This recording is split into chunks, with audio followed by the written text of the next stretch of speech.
Hi, this is Mark from Member Rock Television. And you know something? I'm beginning to feel like I live in the friggin' limelight. 2 days in a row we've been in here. Last night it was Fozzy and Hardcore Superstar and the wonderful Madam Mayhem, and of course the last band. Ripped this place a new one. This is the small limelight. It's just well, tonight's gig's next door because it's taking them about 24 hours to rebuild this place.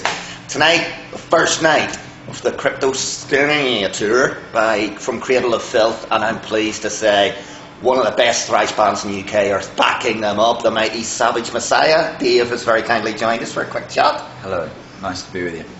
First night of the tour, so we can't ask you how it's going, but how does it feel to be back out on the road? Yeah, it's great.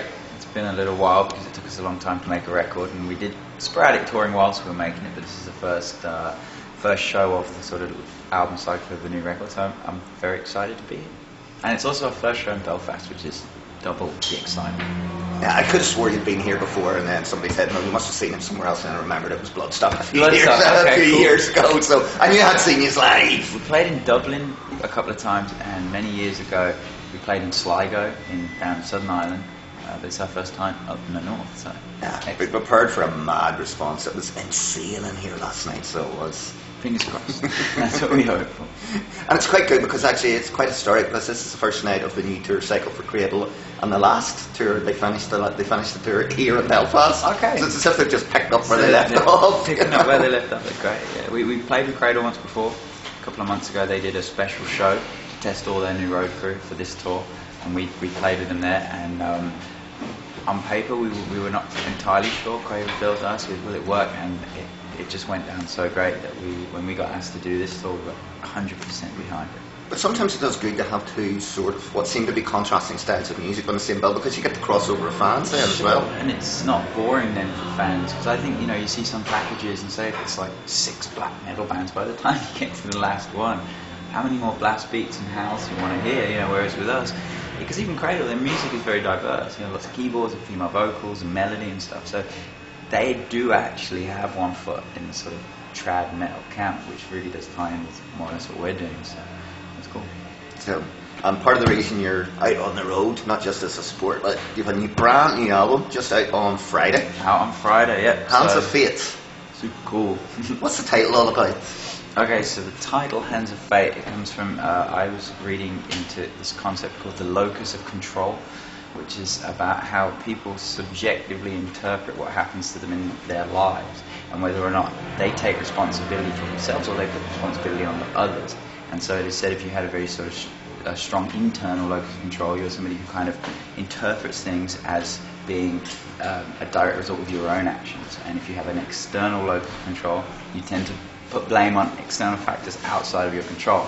And so with the Hands of Fate, it's sort of a dichotomy because it's in a way it's like a question in a sense. Is it in your hands or somebody else's hands? That was what I was thinking about when we wrote that song. So is it a very spiritual album then, or? Oh, no, really. Just that song, I thought it was a cool concept. And Hands of Fate is a catchier title than Locus of Control. So there you go. It's certainly easier to pronounce. Absolutely. Especially after a few sherbets. Of course you won't be indulging. No, because I don't drink. I'm boring, but... You can not drinking and still have a good time, obviously. I try. I do try. In fact, socialising, being a hip metal band, I'm often around drunk people and it doesn't bother me, so it's all good. Yeah, you must have some amazing stories, you could tell, being the only sober person at the party. Well, it is always quite amusing if you go out because everybody sort of starts at the same level and then you remain there and you watch as everybody else sort of slowly, gradually turns into sort of an incoherent mess, which is actually quite amusing. I think I've just come up with a brilliant idea for you for the next album then. Go ahead. Everybody's doing all this pledge music campaign. You use a bribe music campaign. Bribe everybody you've ever seen pissed. I'm going to say about that, but give me money towards the recording of the album. And you know what, maybe we could do that and make enough money we wouldn't have to make any more records. No, you don't want to be doing that. No. You can have more fun while making the records. No, it is about fun. The music side. It's a lot of hard work, but it is fun. When it's finished and it comes out, and you're always worried because you don't know how people will interpret it. And we were quite bold on this new album. We decided not to write any thrash metal songs. It was just, let's write a heavy metal record. That's what we wanted to do and felt comfortable doing. So we knew it could potentially be a little controversial. However, like most of the press, I'd say 95, 96% of the press has just been so overwhelmingly positive that I'm really.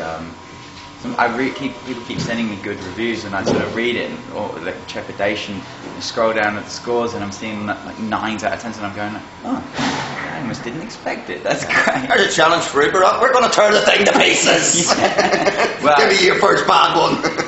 Honesty, art is subjective. So. Now, to be honest, actually, I've only actually heard a couple of tracks, and I do really like it. I mean, I'm a big fan of the traditional sound of heavy metal, and sometimes I think bands do push it too far and get far too technical and complicated, and you sort of go, what the hell's going on here? I just want to bang my head and tap my feet and sing along. I mean, we really just wanted to write catchy songs, that would be memorable and sound great on festival stages and stuff. And we kind of got a little bit bored with the idea that thrash metal is great, but it's quite limited with the drums, because you can pretty much go which is great in a couple of songs.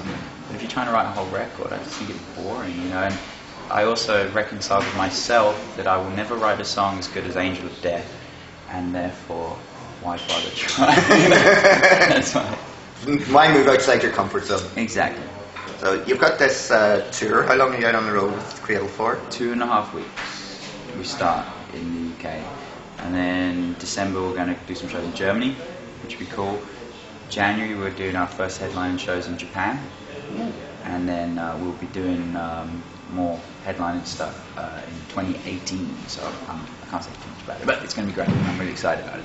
And some festivals, probably, hopefully. I hope so, yeah. Yeah, love to see you back at Bloodstock again. Yeah, Bloodstock's great. In fact, we played the main stage last time, which was a big achievement for us, and we really. It's the biggest opener show I think we've done in the UK anyway, so it was great. It's a great festival because they're very supportive of up-and-coming bands, and they tend to stick with bands. You may not get to play every year, but you're always on their radar.